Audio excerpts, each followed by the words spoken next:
Oke, selamat malam. Assalamualaikum warahmatullahi wabarakatuh. Teman-teman sekalian, ketemu lagi dengan saya, dengan Surya Prayoga dari Bali Digital. Untuk materi berikutnya kita akan bahas atau ngobrolin tulisan saya di blog Bali Digital. Kali ini akan bahas tentang banyak grup WA fokus di mana. Nah, ini menjadi topik bahasan yang cukup menarik dan saya rasa ini pas. Hampir semua teman-teman saya rasa punya grup WA yang banyak. Ayo ngaku. Setidaknya saya pastikan teman-teman punya grup WA lebih dari 5. Oke, lebih dari 5. Oke, memang ya, kita punya grup WA banyak itu kadang-kadang menyenangkan ya. Jadi HP nggak sepi, notifnya banyak, grupnya banyak. Semakin banyak grupnya, semakin banyak notifikasinya. Belum dari yang secara personal ya. Ada, coba kita hitung dari mulai 1, grup keluarga, ada grup teman, ada grup alumni, ada grup kantor, ada grup bisnis, ada grup marketing, ada grup apa lagi, teman nongkrong. Nah, sudah berapa grup coba? Itu baru yang grup yang pokok sekali lah, yang hampir kita semua itu punya.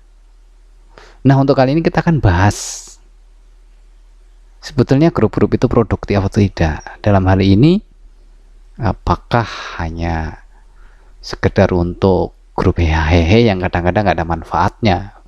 Bahkan kalau boleh dibilang grupnya isinya itu recehan semua, banyolan, bercandaan yang nggak mutu. Gak ada salahnya sebagai penghibur, sebagai teman karena sudah bete. Tapi apakah yakin bahwa grup yang selama ini Anda ikuti benar-benar candaannya itu hanya sebatas pada waktu itu, atau memang dalam kesehariannya isinya tentang candaan yang gak mutu atau recehan? So, ada yang bilang daripada stres ngeliat berita politik gak jelas, ngeliat yang lain gak jelas, apa salahnya? Gak ada yang salah. Tapi kita tanyakan lagi, apakah itu produktif atau tidak? Hanya buang-buang waktu atau tidak? Itu pertanyaannya. So, nggak ada masalah kita bercanda. So, nggak ada masalah kita obrolan ringan. Tapi so, apakah kita yakin kita nggak buang-buang waktu dalam grup itu?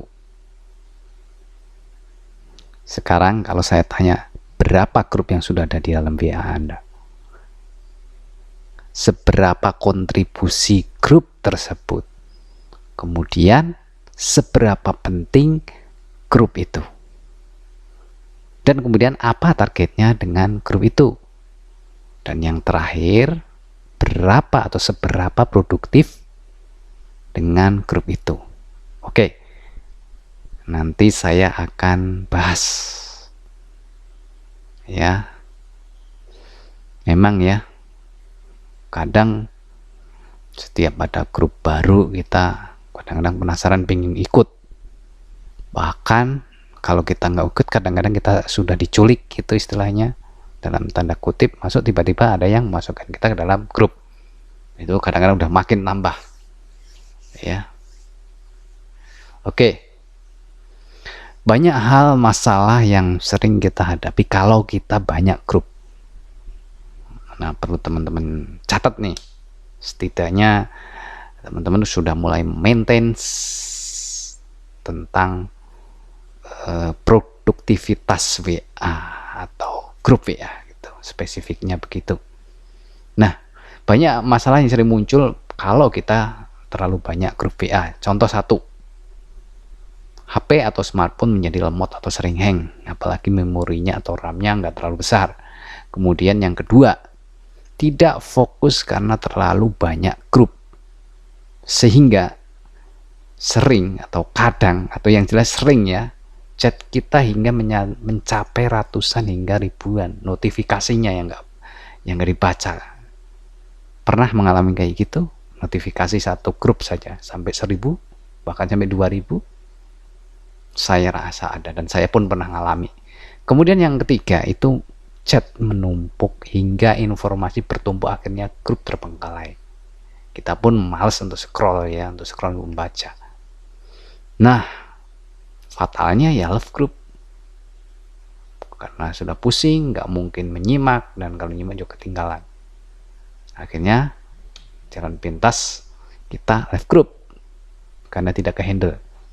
Kemudian yang kelima adalah jarang interaksi, karena banyak yang tidak kenal, akhirnya jadi penyimak atau silent reader, dan akhirnya bosen, akhirnya pun love group juga. Itu salah satu dampak yang sering muncul kalau kita banyak grup.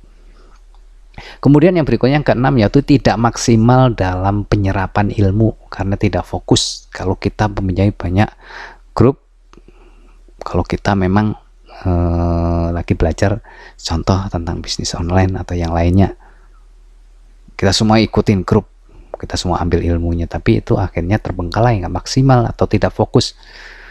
Kemudian yang ketujuh adalah bingung ya, akhirnya apa yang dicari targetnya, target market, kontak database atau ilmunya, atau semuanya. Kemudian yang kedelapan, tidak efektif dan tidak produktif karena terlalu banyak. Coba mulai sekarang hitung lagi berapa grup yang produktif dan berapa grup yang memang kita hanya jadi silent reader.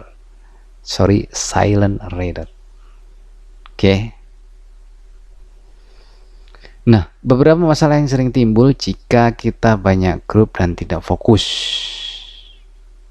Nah, lalu gimana biar benar-benar efektif grup yang kita punya atau kita kelola? Nah, coba perhatikan tip berikut ini. Yang pertama, semoga ini bermanfaat. Sebelum gabung sebuah grup, pastikan grup itu kita butuhkan.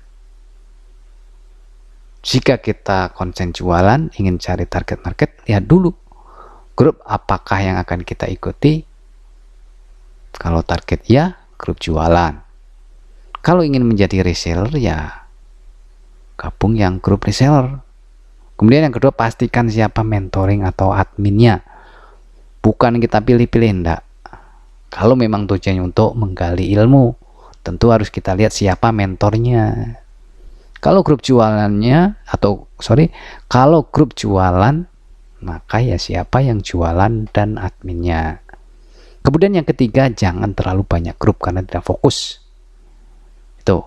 Kemudian 4, aktif dalam grup, agar kalau memang kita ingin bersinergi akan lebih mudah ya. Kemudian kelima, tipe seperti apa kita dalam grup: penyimak, tukang PC, tukang tebar broadcast, tukang kopas PC, aktif, ngiklan, nggak pernah interaksi sama sekali. Nah, kita di mana? Nah, yang harus Anda lakukan adalah aktiflah dalam grup, jangan sampai hanya diem.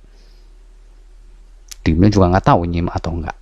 Kemudian yang keenam adalah ikuti atau gabung dengan grup yang memang benar-benar saat ini dibutuhkan untuk kepentingan profesi kita.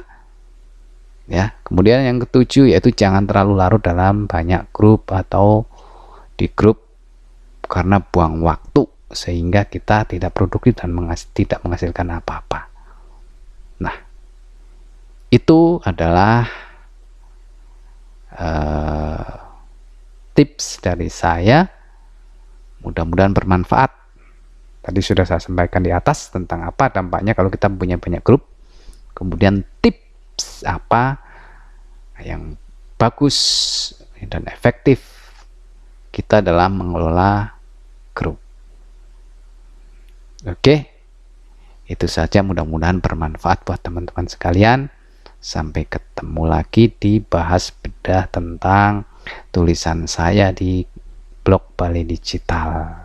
Oke, sampai ketemu di materi berikutnya. Selamat malam. Assalamualaikum warahmatullahi wabarakatuh.